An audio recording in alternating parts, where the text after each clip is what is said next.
Once in a generation, we've had a say on our place in Europe.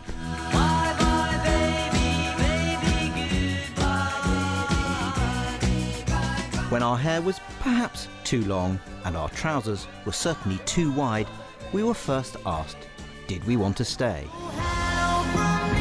Nearly half a century later, with our fashion and musical tastes a little more refined, we were asked, remain or leave. Though one thing stayed the same. The answer is, we're out. On that timetable, this century will have passed its halfway point before we are asked again.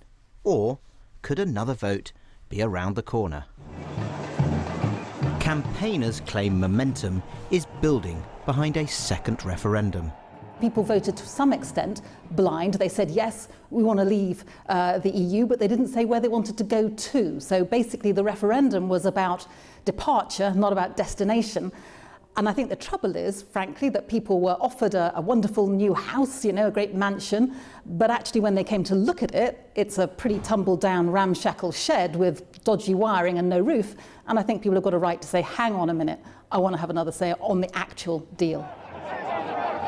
With strong opposition from Number 10 and a sceptical Jeremy Corbyn, supporters of a second referendum are tomorrow publishing what is billed as a major report. This is designed to answer a series of questions about the viability of a new poll. The UK can have a rethink because it's free to pull the plug on the Article 50 negotiations up until next March, the report says. As for an extension to Article 50, the EU would agree to that, to allow a referendum. In exceptional circumstances, Parliament could approve a referendum even if the Prime Minister objected, according to the report. MPs and the Electoral Commission would decide the wording on the ballot paper. But People's Vote say the electorate must be given the option of staying in the EU.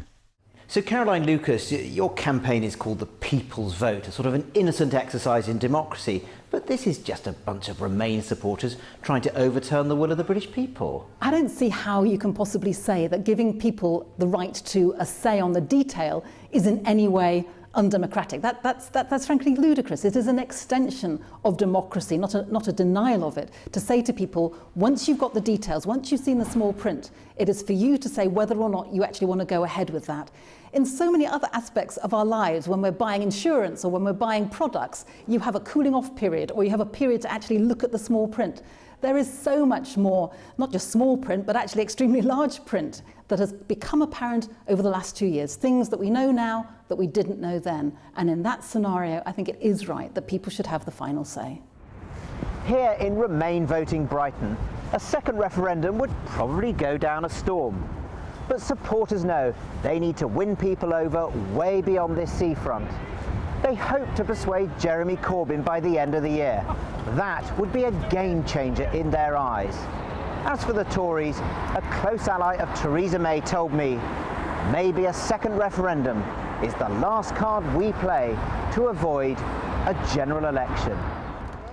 The winners last time are not budging.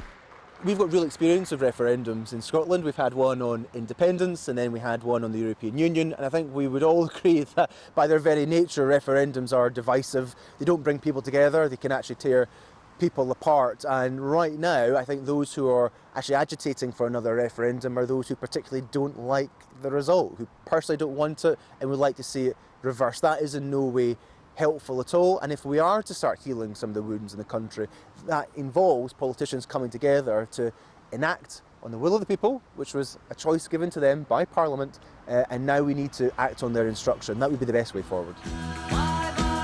With a handful of divisive referendums in the UK over the last decade, fatigue may be setting in. But Remain campaigners are determined they will not have to wait a generation to have another say.